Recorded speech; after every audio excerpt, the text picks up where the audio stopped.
Көршіден не сұрауға болмайды? Мына үш затты сұрауға болмайды.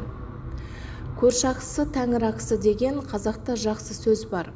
Әжем осы сөздің мағынасын мынадай мысалдармен түсіндіріп, санама сіңірмегенде көршіге деген ықыласым да, көзқарасым да мүлде бөлек болар еді.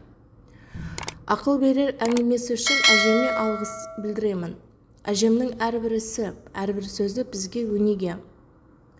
Бүгін мен сіздерге көршіден не сұрауға болмайтыны туралы айтатын боламын.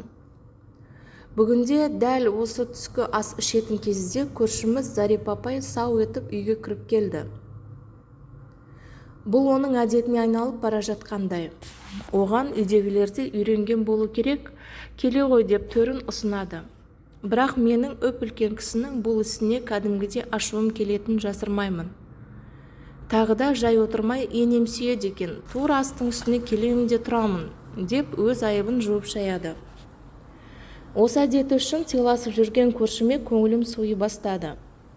Менің қабағымның түсіп, қасымның айқасқанын әжем де, анам да жақтырмай, бөлмеңе бар, деп қуып жіберетінді шығарды.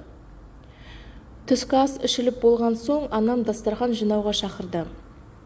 Ашуланып жүрген түрімді көрген әжем: Зарипа апаңнан бір кесе шай мен тамақты қызғанасың ба? Оның аузының салымы бар. Алла әр пендесіне тиісінше несібе береді. Талқысына қарай несібесін алады. Оның тура шай үстінде келуі әдейі жасайтын іс емес, сәйкестік. Несібесінің осы дәмнен бұйырып тұрғаны. Алла берген несібені адамы тартып ала алмайды, шырағым. Сондықтан да көрші келген кезде қуанып қарсы ал, барыңды алдына қой. Ол сенің дастарханыңнан дәм ауыз тисе, сенің ырыздығың артып, несібең молаяды, деді әжем. Әжемнің айтқандарына ұялып кеттім. Қазір саған бір нәрсе айтамын, ешқашан есіңнен шығарушы болма. Алла көршісімен жақын тұрған пендесін жақсы көреді. Сондықтан да көршіңмен қоян қолтық араласуды өсиет етемін. Қай мекенде тұрсаң да алдымен көрші ақысын ұмытпа. Олармен сыйлас, жақын тарт. Бір үйдің адамындай болуың керек. Көршіден мына үш затты сұрауға болмайды. Олар: тұз. Әжем айтады, мейлінше дүкеннен сатып алуға тырыс. Егер алып келуге мүмкіндік болмаса, көршіңнен алған тұзға аз болса да ақы төле. Өйткені тұзда береке бар.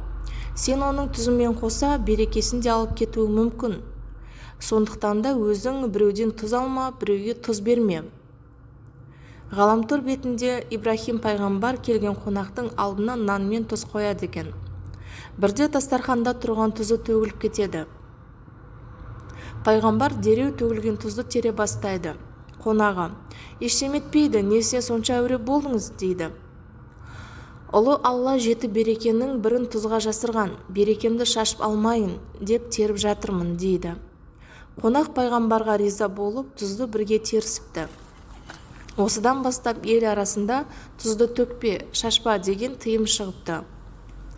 Тұз төгілсе несібе азаяды, ырыс кемейді деп сенеді. Кей жерлерде тұз төгілсе оның үстіне қант себеді. Онысы тұзым қатты болмасын, тәтті болсын деген ниеттен туған екен. Әлі күнге дейін қазақ арасында үйде тұз таусылып қалса, көршілер бір-бірінен сұрамауға тырысады. Алған күнде де үйдің бұрышына бір түйірін шашып кетеді. Ақы. Әжем айтады: қызым, көршің сені көмекке шақырса, оны жасап бергенің үшін ақы сұрама. Кейде есігі бұзылып, немесе баласы қараусыз қалып жатады.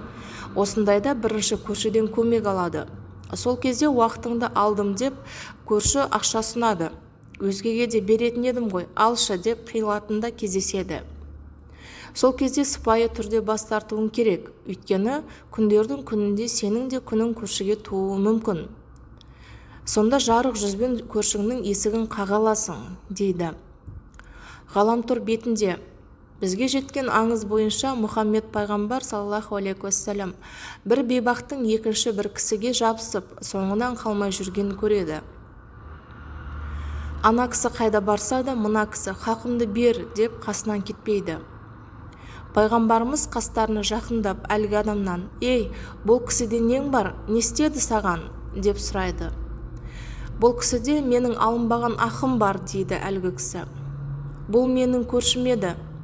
Алла оған байлық берді, ауласынан ауқатты адамдар арылмайтын. Ал мен өте кедей болдым. Күнде оның есігінен сығалап, телміріп тұрамын. Ал ол маған көзінің қиығын да салмайды. Бір үзім нанға зар болып, бала-шағам аш жатқан күндерде болды. Алла мұның бір басына дәулетті үйіп төгіп бергенде, оның ішінде кедей-кепшіктің де несібесі бар еді. Бұл байлығын қажетсіз жерге шашып, кедейлерге қарайласқан жоқ. Міне, қияметте екеуміз қатар келіп, одан Алла берген сол хақымды сұрап жүрмін, дейді. Пайғамбар бұрынғы байға қараса, ол мүсәпір күйге түсіпті. Бұл дүниедегі көршісіне о дүниеде қарай алмай, беті қарайып кетіпті.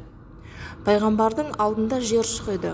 Пайғамбарымыз: көрші ақысы тәңір ақысы деген. Көршісіне қарайласпаған, халін сұрамаған адам менің үмбетімнен емес, дейді де айналып жүре беріпті.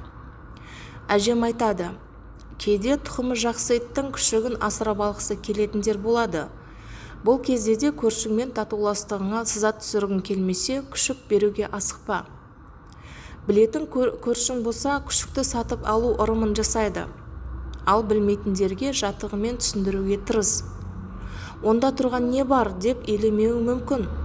Бір-біріне күшік беріп, иттей ырылдасып қалған көршілерді көргенбіз.